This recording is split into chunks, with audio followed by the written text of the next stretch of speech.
Good morning. Good How are morning. you? I'm good, thanks. And you? Good, thank you. Selling a I lot of houses. That's what we're doing.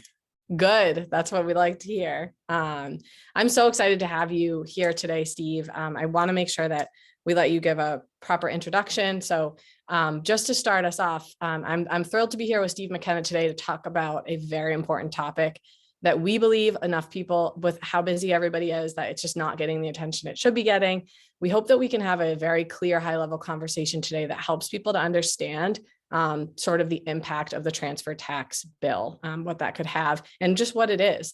I think that everybody's really busy. Steve has sent out some amazing literature and just had a really articulate way of walking through it. And I thought it would be a great opportunity for the two of us to have that conversation so that everyone can kind of digest that, because I know everyone's busy and sort of just brushing it off. And it really is going to have a huge impact, and not a good one if it does pass. So without further ado, I want to let Steve introduce himself. And then what I'll do is I'll explain the outline of what we'll walk through today, so that it's helpful for everyone.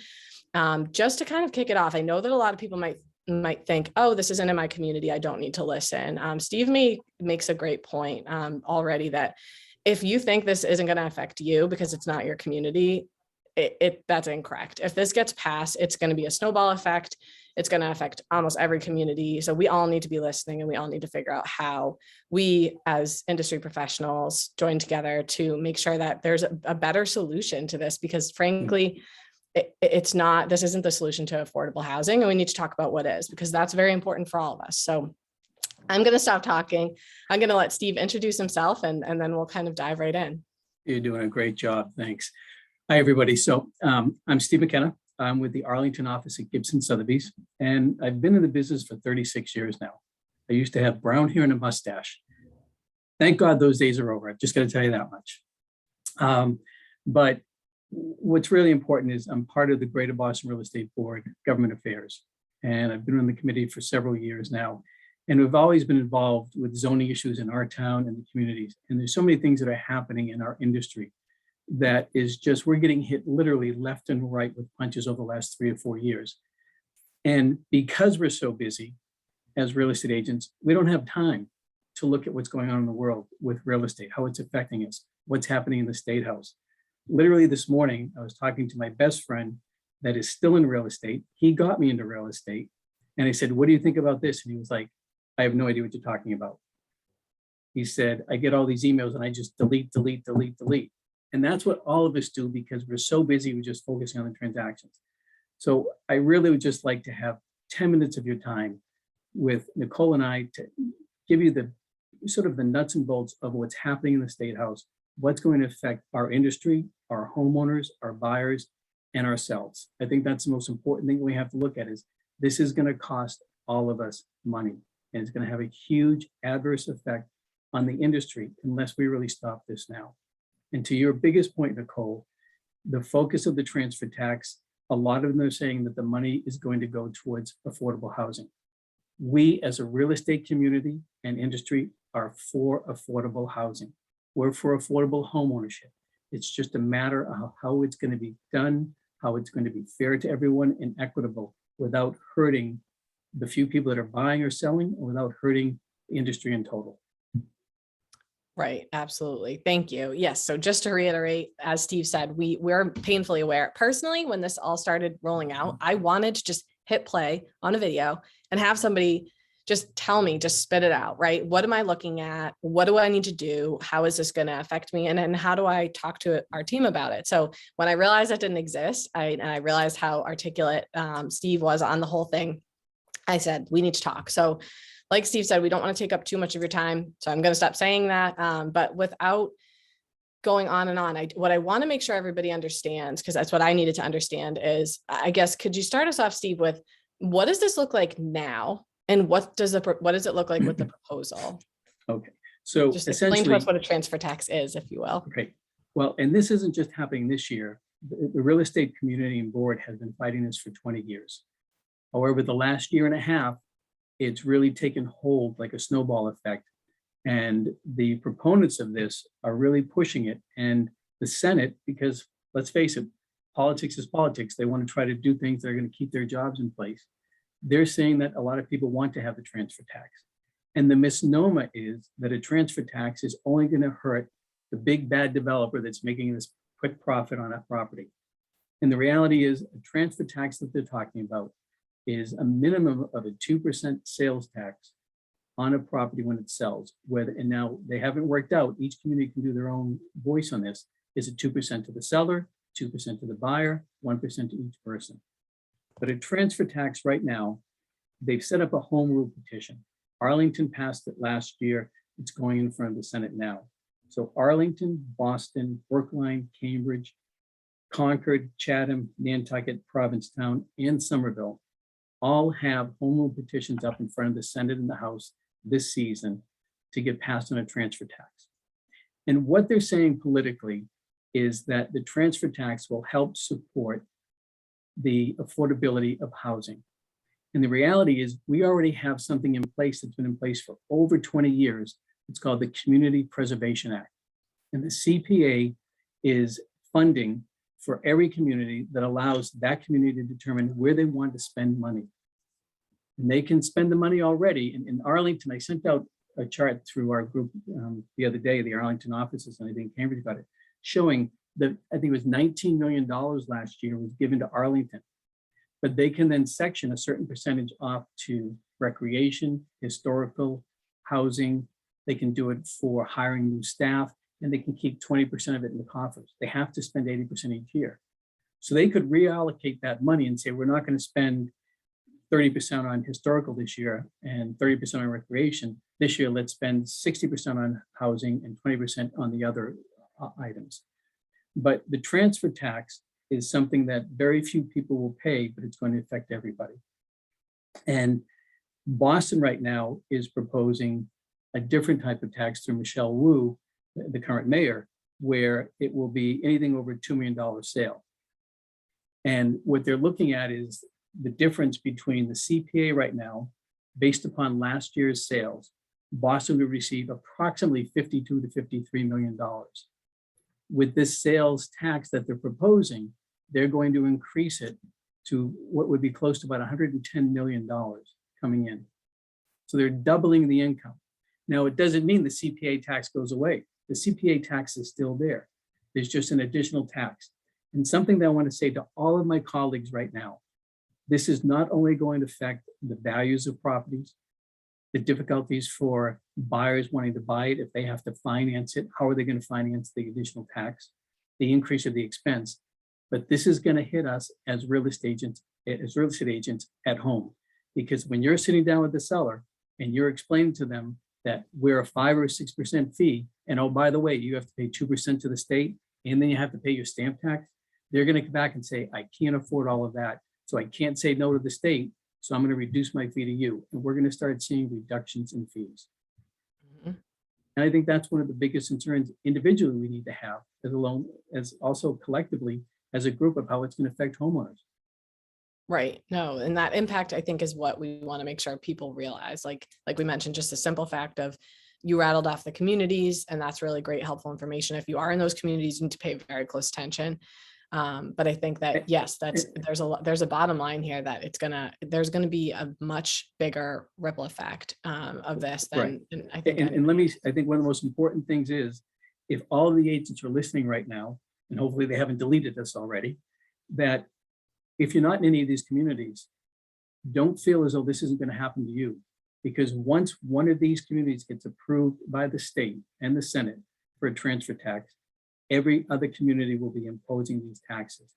And that's going to add a huge cost to housing. It's going to add a huge cost to the buyers, and it's going to take away a lot of money in the real estate industry. If this passes, it's going to hit every community. We already have the Community Preservation Act in place. That protects the communities, that allows for funding that's been in place for 20 years. It's something that's been worked out through the Senate and the House. It's constantly increasing. So there's money coming in fluidly. And we as a real estate industry, we are totally for affordable housing. We just need to make sure that it's fair, equitable, and done in a proper way. And one of the other ways that we can provide affordable housing is allowing the communities to change their zoning to increase the density. And I'm going to go back to Arlington because I know it very well. 2 years ago, it was proposed in town meeting to increase density along Mass Avenue and Broadway so you can build more apartments and apartment units. And the community people said no. But they also said, no, well, we don't want to tax people, but we don't want to build anymore. Well, you can't have it both ways. So it's traditionally the NIMBY effect. Right. Right. No, it is. It's an interesting thing because you have to think about all of the different ways that we can solve the affordable housing issue. Obviously, we have an inventory issue. This is not going to help. If anything, this is going to create further gridlock. Why would I move if there's an addition, so there's a lot of different aspects to this that are not going to just affect us. There's a huge effect on us, but there's a huge effect on the economy at large. And I think that oftentimes gets forgotten. And I think that can kind of roll us into the other point, which is, really critical for me as a leader within the company and the industry. I worry about the impact that I might have talking about something like this because it feels political. And I think that's something that everybody worries about as a leader in the community. You don't want to alienate any of your sphere. Your neighbors might say you're against affordable housing, and you're letting the people that are driving this win by continuing that narrative, because this is by no means us being against affordable housing. And I think that our job here, and a goal that I have in this conversation with Steve, is that we can help to give you some talking points, because like I said, that was the first thing that comes to mind for me. It's hard to touch things that feel political. While everything, look at all the things that have become political in the last few years, while everything feels like it becomes political, this is just a basic economics. There's inventory issues. There's all these things that come into play. And we need to figure out how we pivot that conversation so the narrative isn't that, right? There are other solutions to affordable housing. There's far better solutions to affordable housing, and that's what we're proposing. So can you help us just kind of talk that through with who you may talk that through with, a client or a neighbor, just to explain to them how you would back your way out of that? Well, it's interesting because I've talked, when I'm sitting down with clients right now to list their homes, and they're contemplating, do I do it now or next year? I bring up the transfer tax as a concern. And I say to them that this is an additional tax to provide for the housing. We so much support it and need it. And I think you would agree too. We need affordable homeownership. We need affordable housing. There has to be a little bit more of a balance. And the industry needs to do that. And we're trying to do that with zoning. We have the CPA. But now I say to the homeowner, what they're trying to say is, just because you're selling your house and your neighbor isn't, you're going to have to pay them $20,000 in taxes. Because if the average sales price right now is $1 million, and you're saying, wait a minute, why do I have to pay it? And my neighbor's living here. I'm leaving the community. People, and I've already entrenched the community. I've done a lot of things to help the community, but now I'm being penalized because I'm selling my home. And the argument in the Senate is, well, you have people selling houses because they're so expensive right now. Everybody's walking with millions of dollars. And something that I've said, and everybody can use this when they do an analysis and they're talking to buyers, is here's the reality. We know that we're dealing with a business that's emotional. People are selling a house because they're going through divorce. There's been a death in the family. There's financial problems. But how many people have we sat down with that, yes, they're selling their house for $1 million. They paid $400,000 for it 25 years ago, but they put 3 kids through college. They've refinanced the house several times. They've taken care of a sick parent or a sick spouse. They've had to use money to refinance to live off of expenses because they've lost their job. So just because they're selling the house for $1 million doesn't mean they're walking away with $1 million. And that's where it's being lost in the Senate and publicly. So we as real estate agents, we need to let people know what the realities are. People are not all big bad developers, as everybody says, and everybody's not making millions of dollars. This is impactful. It's important and it's expensive, because if this takes hold, this tax could then be increased. 2 years later, they could say we need to increase it to 2.5%, 3%. There's no stopping at what it could be. It could be up to each community that, yes, they've approved 2%, but now they realize this is a great revenue process. So now they're going to add an additional tax. Oh, you know what? We've decided we're going to build a new junior high school. Let's add a new tax. So we have to make sure that we stop it now and be fair and equitable. And you're right. People look at it as political, and it isn't. Our real estate industry devotes so much time and energy to support housing for people. And we're not trying to take it away, we're trying to provide it. And the reality is that, and I said this in one of our meetings, we as an industry, we're providing housing. We're supplying an opportunity for people to live. The reason why we have such difficulties here in the expenses is the zoning is restricted, but also you have all of these major hospitals and universities Think of all the universities bringing tens of thousands of students per year, and yet they don't have dormitories for all of them. So where are they going to live? So we're not the cause of it. We're providing housing to try to balance it. But if they restrict the zoning and don't allow us to build, then that's going to be a problem. If they add a tax, they're making it much more expensive.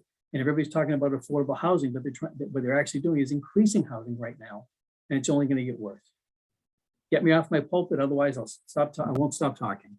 No, this is what we need to hear. So I think the bottom line is we have articulated pretty well throughout this conversation is there's other ways that we can contribute to affordable housing. It's something that's a huge priority for all of us in the industry as a whole.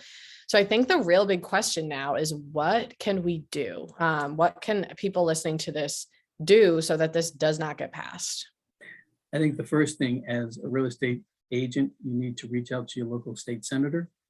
And I know Larry sent out the link, very easy to do, and to your local rep, and let them know the reason why you're opposing this and why it's not a good idea. You can see some of the talking points right from the GREB site and use those. You can add your own personal touches as well. But I think it's also important to start talking to your buyers and your sellers and let them know that this is going to be impactful for them. This is going to be costing them money. They then need to consider talking to their senators and people. The word of mouth out, and again, it is a true misnomer out there, Nicole, that, well, we're really charging the multimillionaires and the developers. No, it's affecting everybody. Mm-hmm. And to be able to impose a tax on people, I mean, I was just with someone the other day, they're selling the house to move into senior living. Senior living now is $8,000 a month. They only have a few $100,000 in their account after they're selling their house. So where's that, now they're paying another, what, $18,000, I think they'd be paying taxes if this were to pass. Mm-hmm. People can't afford that. No. And what's going to happen is, again, the greedy side of us, it's going to affect our commissions. And we'll start seeing 3.5%, 4% fees because sellers will not be able to afford to pay those fees. Right. No, I think what we did today is good. I think this is what I wish I had when this all came about. Like I said, I understand this. I have a little bit of more of a background in all of this, and I still sort of needed to back out and say, okay, wait, what does it look like now? And all of that. So I hope this conversation is just the beginning. Steve and I are around and able to talk to anybody. Like I said, I got an education from Steve, and don't be afraid to say, this is just a topic that I don't know enough about. And he has sat, I've been a little bit crazy and just had a baby. And usually this is stuff that I'm very much more would have already taken a deep dive into. And it was such a great opportunity for me to just say, hey, Steve, can you just help me understand this? So I hope that everybody realizes that we're both willing to give our time. If you have further questions, you could just shoot me a question or Steve a question. What I'll do is make sure that when this goes out, I link everything Steve mentioned. So all that Larry had sent out, the things, just the links to everything, how to contact your local reps, things like that, but also our contact information so that you could reach out and ask specific questions. And maybe you have something major that we can jump back on for 5 minutes and clarify. Or if you have any ideas, so just let us know what you're looking for. But I don't know if you had anything else to add, Steve. I think the one thing I'd like to talk about is we need to get into a grassroots campaign, and what we need to do is, if you're going to an open house, holding a broker tour, talk to the agent from the other company. Let them know what's happening. As I said at the beginning, I talked to my best friend who's been in real estate for 30 years. He had no idea what I was talking about because it deletes all the emails. This is critically important for all of us. So spark the conversation. You have questions. I don't know it all, but you can go to the GREB website. You can get a hold of us. Nicole, myself will send you information and data. But this is important because right now, the real estate industry is being hit left and right.